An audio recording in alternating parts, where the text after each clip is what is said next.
सबै मेरा फेसबुक साथीहरूलाई नमस्कार ढोक छ। आज मुई विशेष गरेर नानो एक भिडियो बनाउन छौँ। यो भिडियो मिति 2078 साल भाद्र 13 गते आएको विनाशकारी बाढी पछिको विशेष भिडियो बनाउन छौँ।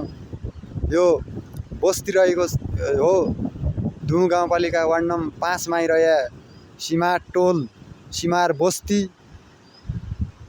को यो अवस्था झन्डै 150 देखि 150-200 रोपनीसम्म यो हाम्रो खेतीयोग्य जमिन पूर्ण रूपमा क्षति गरेको छ भनेबाट त्यति 150 देखि 200 रोपनीसम्म यो चरण क्षेत्रहरू पनि पूर्ण रूपमा क्षतिग्रस्त भएको अवस्था छ। त्यस्तै यो पुल पुलेसाहरू बाटोघाटोहरू घट्टहरू थिए त यहाँ सबै बोगाइपड लैग्यो। यो यस्तो अवस्था गरेको छ।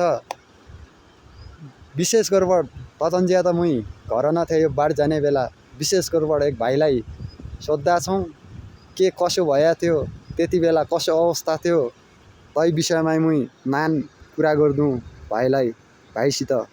ल त करण भाइ यो बाढी आउनु भएर तँ घरै थिए सिया थिए कि अथवा कसरी थाहा पाए तँ के अवस्था थियो कसो अनुभव भयो त तै बेला कसो बेजोको अवस्था थियो यहाँ हाम्रो तैका बारेमा भन्छ तँ बाता त अब हम सिया थिए यहाँ बाढी आएपछि यहाँ ठुलो खलो अनि तिमी घराउने पराउने ठुलो खलो दाइ हम त सिया थिए पुरो मथिरोइले आया भइछ नै मथिरोइले आयो हम सिया थिए जाला जो पुरा घर को लगायो हम थिए हम त सब मान्छेलाई बिउजया उस सबै हम जहाँलाई पक्की ठाउँ छ तँलाई गया सब भिडीबाट उते धारामै बस्यो हम ए यो धारमै उता जान पनि सकिने अवस्था पनि नथियो।